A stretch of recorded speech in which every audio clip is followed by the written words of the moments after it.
மலைக்கு உண்டானதை நீ தேடி போகணும்னு நினைக்கிறேன், கொண்டு வந்து சேர்த்து வைக்கணும்னு நினைக்கிறேன். அந்த வீட்டில் விவகாரமாக நிற்கிது. சரியா? விவகாரமாக நிற்கிறதுக்கு காலங்கள் முடியுது. அதை முடியும் போது நீங்கள் மாற்றி கொடுத்து நீ கை கழிக்கிறது நல்லது.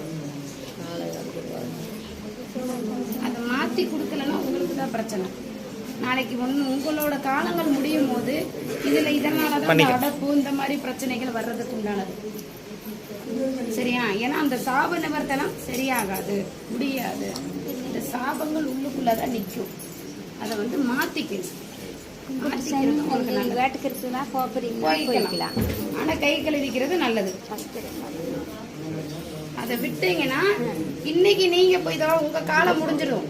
ஆனா உங்களுக்கு அப்புறம் உங்க தலைமுறைக்கு, உங்க பேரன் பிள்ளைங்க, உங்க தலைமுறைக்கு அது பாதிக்கும். அவங்க நாளைக்கு அந்த இடத்தோட கை கழுவிக்கிட்டு உள்ளுக்கு போயிட்டு வந்துகிட்டு இருக்கும் போது அவங்களுக்கு பாதிக்கும். இதனாலதான் தலைமுறை சாபம்னு சொல்றதுக்கு உண்டான வழி. புரியுதா? உங்க தலைமுறை முடிஞ்சா இன்னும் ஒரு 10 தலைமுறை முடியும் போது உங்களோட சாப நிவர்த்தனைன்னு சொல்லுவாங்க. இதுதான் காரணம். இல்லைங்க, நான் கோயிலுக்கு போய் உழந்துருங்க, அதே கோயிலுக்கு கும்பிட்டுக்கிட்டு மாத்திக்கலாம். எந்த இடத்துல போனாலும் மாத்திக்கிறது நல்லது. சரியா? கொஞ்சம் இந்த கால் சமயம் நைட்டு இழுக்குது. காலையில்